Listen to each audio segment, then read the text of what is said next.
with upwards of 200 Big Island residents staying overnight at public shelters. Many were left wondering when, or if, they'd be let back into their homes in the Leilani Estates subdivision.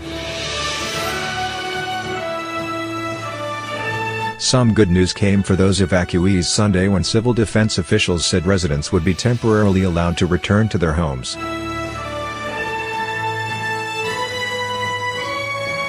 Conditions permitting, Leilani Estates residents with property between Highway 130 and Miley Street will be allowed to enter the subdivision to complete evacuation of pets, medicine, and vital documents left behind between the hours of 8 a.m. to 6 p.m., Hawaii County Civil Defense said.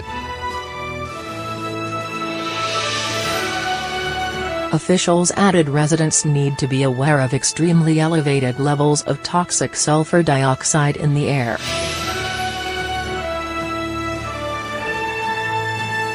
Returning residents will need to provide identification and proof of residency in the subdivision at police checkpoints that have been set up.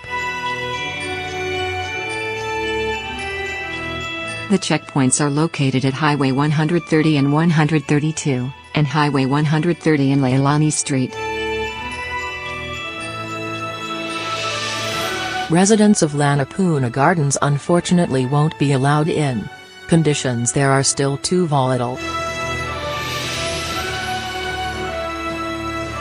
Please, the residents of Leilani need your help by staying out of the area. This is not the time for sightseeing, Civil Defense added.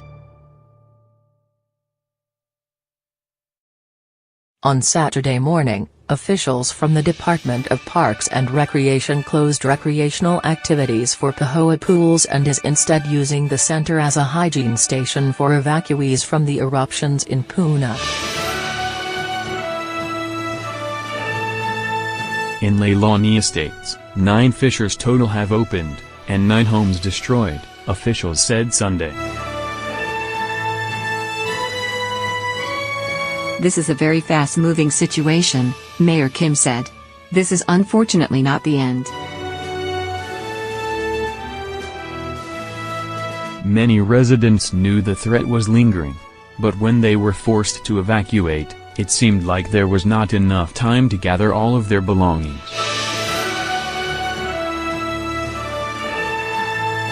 A lot of us are in shock. It happened very fast. It's really developed over the past 2 or 3 days, and all of a sudden, lava is coming out of the ground, Senator Russell Ruderman, D. Puna, said.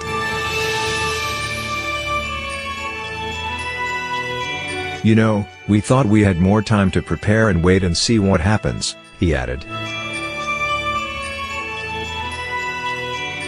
One resident who spoke to Hawaii News Now said he grabbed what he could and left. I built that house by myself 12 years ago and I've been here the whole time. I put my life and my blood and everything into it and I just don't know where we're going to go from here, evacuee Herschel Hood said. We got our vehicles out, I got the last bit of important information that I had and we're okay. We're staying in Pahoa town, but I worry about my pets that I can't find in my house and just everything, he added.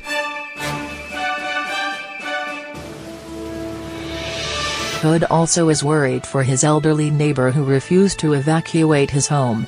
They're both just hoping for the best. He said he's been here for a long time, he's seen this before, he's not leaving. He's got his service dog, Hood said. At his property right now, we can smell no smoke but we can see it off in the distance. Officials said earlier in the day that first responders may not be able to rescue residents who refuse to heed the evacuation warnings.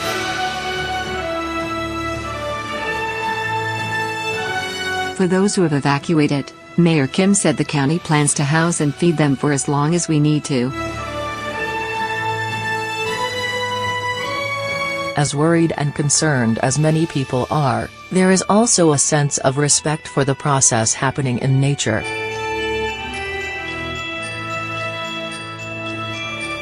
Some locals believe Madam Pele is hard at work.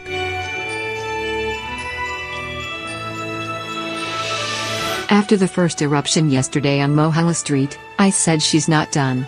This is not done. There's too much lava in the system, resident Ike Marzo said.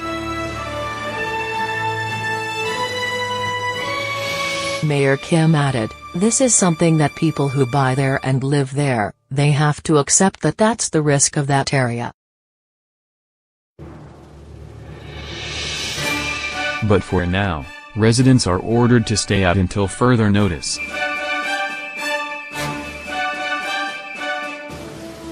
Copyright 2018 Hawaii News Now.